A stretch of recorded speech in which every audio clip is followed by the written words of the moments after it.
to my channel. My name is Shaki and today I am coming with you with another book review. So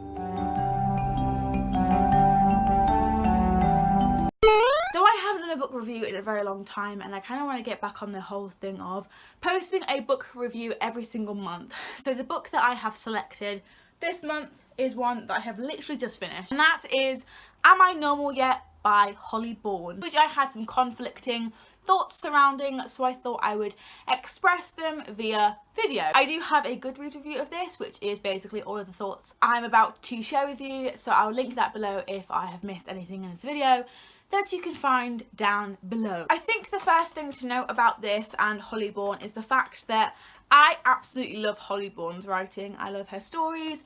I would say they're a pretty guilty pleasure of mine, and even without the guilty, because I just love reading them. I was about to be in a huge slump when I started reading this, and so I got out of it by reading Holly. I have read of Holly Bourne's books, How'd You Like Me Now, this one, It Only Happens in the Movies, and What's a Girl Gotta Do, and this one was something that really conflicted me, and I'll get back to that in a second. But basically, this installment of Holly Bourne's books follows a girl called Evie who has OCD and generalizable anxiety disorder. She was diagnosed with both of them and was put onto fluoxetine, and she was sectioned after she last went crazy. And all she wants to do in her life is be normal as she's going into A-levels, into sixth form, and she really wants to just be normal. She wants to have a boyfriend, she wants to go to parties, she just wants to get through A-levels without her OCD poking through.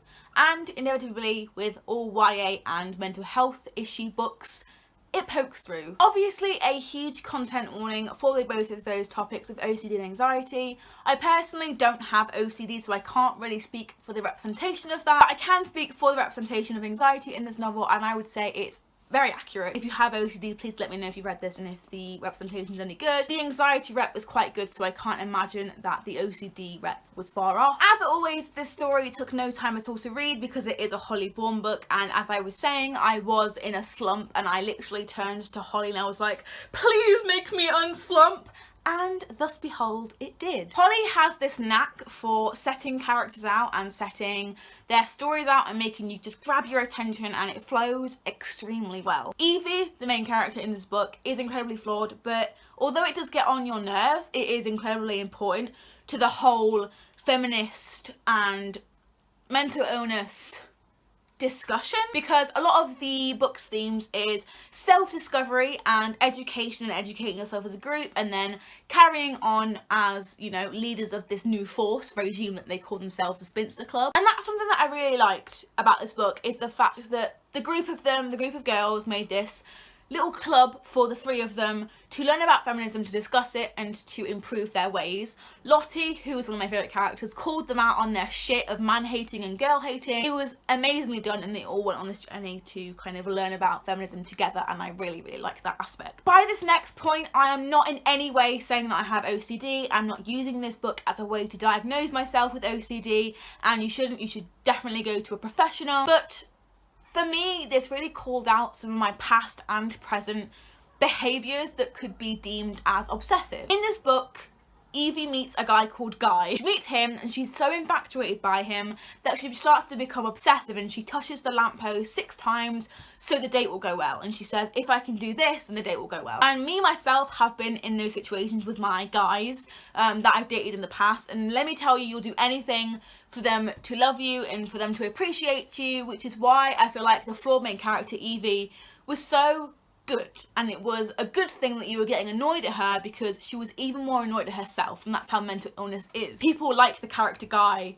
I have dated so many of them, and I just really related on this and resonated with it. I'm also so glad that Holly uses some examples of toxic masculinity and how being toxic to males isn't what feminism is all about. She highlights, especially in this one, that man-hating is toxic and feminists don't want to be on top. There are some of them, but it isn't what feminism stands for, and people don't want to do that when they're a feminist. They just want equality, and we're so far from it on both ends of the spectrum. It also talks about male mental health. We have a character in here called Ollie who has a mental health condition competition. I'm not going to spoil it because that is kind of a plot twist, but it wasn't really a twist because we all knew it was going to happen. He has a mental illness as well, and him and Evie become really good friends.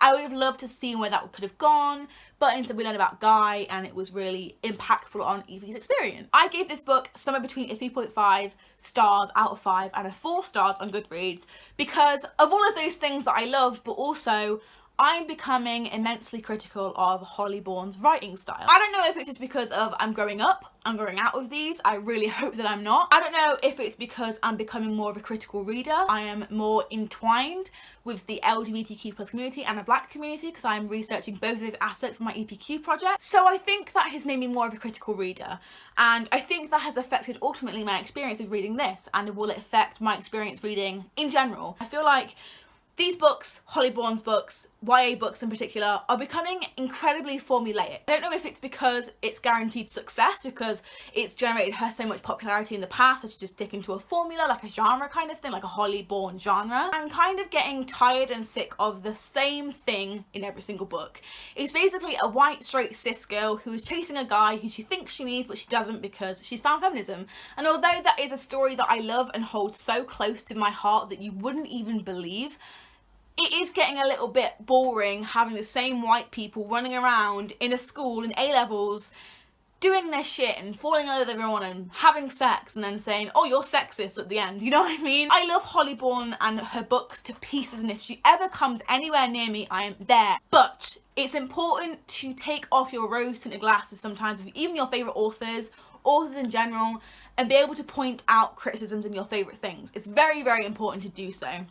And I feel like that's what makes a good reader, is when you can pick fault with things and still love them and appreciate them. That being said, I don't feel like this is a bad book. In its discussion of mental illness and how important taking mental health seriously and for yourself is not selfish, it's so much better for you, I feel like it's a start. It's a shout into the void, it's a start, and I feel like we shouldn't scrutinise it just because it doesn't have a Black character or an LGBTQ+ character in it. That doesn't mean it's bad, but I do feel like some diversity could really help the story, and maybe she could write in a lesbian point of view. Amber in this story is really just off about Lottie, the best friend, one of the best friends, and Evie's relationship with guys, and she's so bitter, and I really thought she was going to come out as lesbian, but she didn't. She just kind of was like, I'm just a hardcore feminist, and I'm just like, can we have someone that's gay? Please, I'm begging you. Furthermore with this, Holly Bourne herself and the characters in her stories talk a lot about heteronormativity, but at the same time, these books are contributing to heteronormativity by not having any Black or LGBTQ+ characters in them, and I find that incredibly ironic, and it's such an easy fix that could make all of her books go at least up half a star or even a star. Feminism for me is intersectional, and it's about everybody, and it's not just about white women, cis white women, straight white women running around after guys they don't need. That's basically the premise of all of her books. I'm not here to rant. I absolutely love Holly Bourne, and I have loved all of her books that I have read so far. This is no means shitting on her, because I absolutely love her, and I'm just saying this as a way to improve her writing. Not even her writing, I said that completely wrong. Her writing is amazing, it's flawless. Maybe the better word would be narrative and her characters. It was the beginning of the mental illness discussion, and I can't wait to read Are We All Hemmings and Snowflakes, because apparently it's off the same kind of thing about mental health and being kind and all about mental well-being. So I'm really excited to read that as well. There was my review of Am I Normal Yet by Holly Bourne. I really hope that you go ahead and pick this up, despite of what all I've said negative about it. I do want to just reiterate that I love Holly Bourne so much, and I love all of her work. I just need the diversity now because it's getting a bit formulaic. That's all I have to say on that. I hope you enjoyed it. I hope you picked this up because it is a good start into the discussion of mental illness, and I really hope that you enjoyed. If you did enjoy this review, please give a massive thumbs up and subscribe. I make videos every single Tuesday on this channel. That was a mouthful. And I hope that you pick more books up to do with mental illnesses. And the week I'm filming this is National or International Mental Health Awareness Week, and specifically day the other day. So I hope you're doing well, and I hope that your friends taking care of you, and I hope that you have the strength to reach out if you need to. If you don't, that's fine, absolutely fine, but when you're ready, we'll be here to listen. Thank you so much for watching, and I will see you next week for a brand new video. Bye! You've got a face for a smile, you know. A shame you're wasted when you're breaking me slowly. But I've got a world of chances.